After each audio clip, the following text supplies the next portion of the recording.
The headline reads, President Obama orders Chuck Hagel to reduce the Army to pre-1940 levels. Thank you for watching the Shikama Live Show with your host, Shikama. If any of you know me or have watched a video or two of mine, I may have mentioned that I am libertarian. As a part of being libertarian, one of the chief tenets of being libertarian is that as far as the military is concerned, it is to be used for the common defense of the United States, meaning each state, right? So any threat to the country of the United States of America should be met with equal or better force from our military. That being said, going overseas with the CIA or the military and beating people over the head to then take their money is not libertarian. So you know, I am going to agree with reducing the Army. Here's the problem. The headline reads, Obama orders Chuck Hagel to reduce the military, not the military, the Army to pre-1940s levels and to dismantle an attack Air Force jet. The entire story is bogus for two reasons. First of all, Chuck Hagel was going to reduce the Army anyway because the president was pulling out of Iraq and Afghanistan, and some 490,000 Army men were supposed to be completely relieved of duty after that. That was already in the works. And as far as the attack jet, they are recalling and mothballing the A-10 fighter planes, which are propeller planes. They're not actual jets. So the entire story is completely bogus. Of course, I agree with pulling out of Iraq and Afghanistan. We have no business there. We have no business in the other 200 theaters around the world that we are engaged in right now. Yes, 200 engagements going on around the world. The news doesn't report on it. The only person to talk about it, Ron Paul. We have over 200 engagements that we have to pay for as taxpayers. They are unnecessary and do nothing to defend the safety of the United States of America. Nothing. What are they for? They are there for the greedy Wall Streeters and corporations. That's it.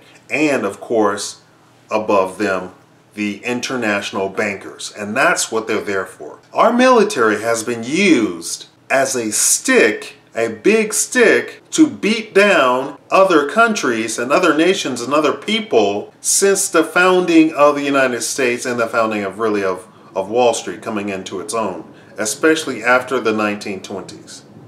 America literally is colonizing different parts of the world. They don't call it colonization. They don't call it an empire, but we are England Part 2.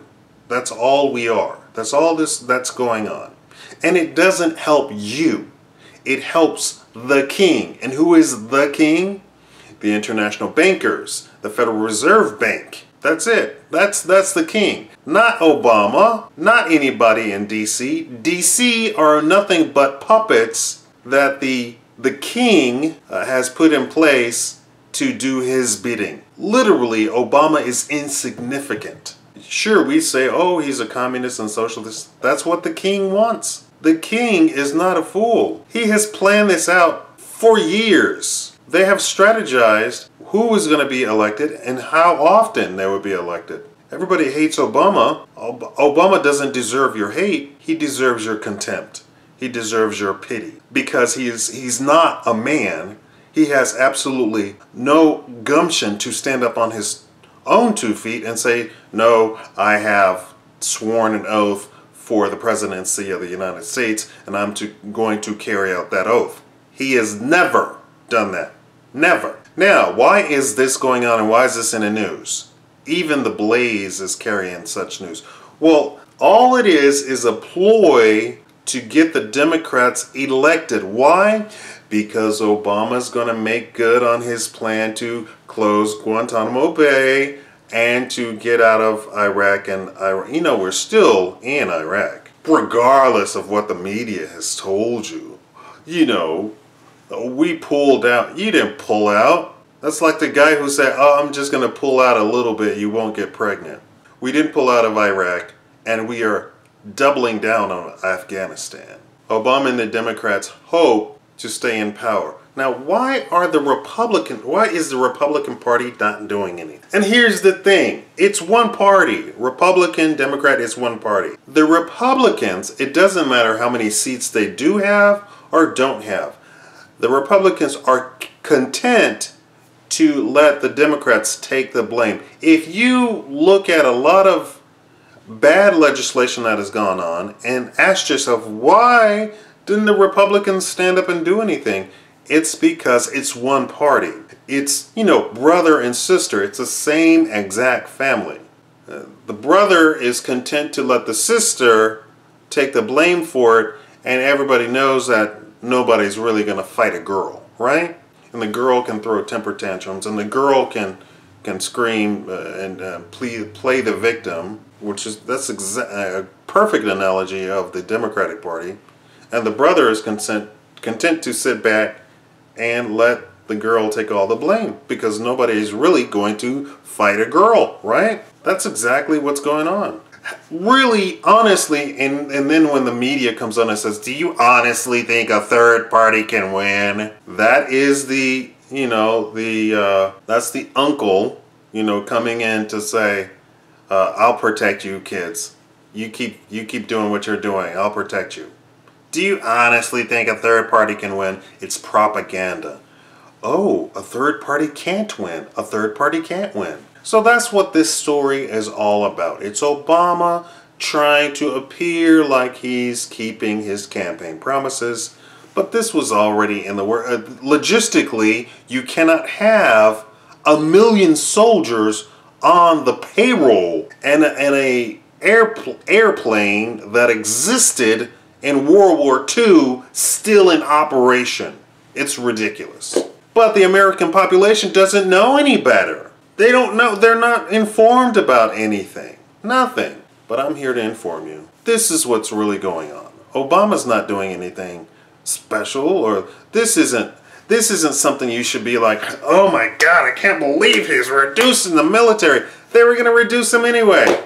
You can't have 1 million soldiers just sitting there doing nothing, taking up space. You remember we ramped up in 2001, we ramped up the military just to fight these wars. Remember, we're already in 200 other operations, other theaters around the world. All of our military is already occupied doing the bidding of the Wall Street bankers. And this headline saying pre-1940s levels is stupid. It's to get you upset and to keep your eye away from the fact that Obama is terrible and he's a terrible president and the Democratic Party is terrible. The Republicans, their only saving grace is that they did not vote for Obamacare. That's their only saving grace. They are the same on every other piece of legislation. Still, big government, big spending. And you know what you don't hear in this title? In the headline on the newspapers, you don't hear them talk about reducing the contractor stuff. I know you said by definition that's going to, no, those contracts, they're going to hold the government to those contracts. You said for the next 30 years we're going to do that and you owe us and you're going to pay us. You're going to pay us. Halliburton will get paid. There's no reducing that contract. We don't work for you. We're on a contract. You have a contract with us. And if not, we'll take you and sue you and get the money anyway.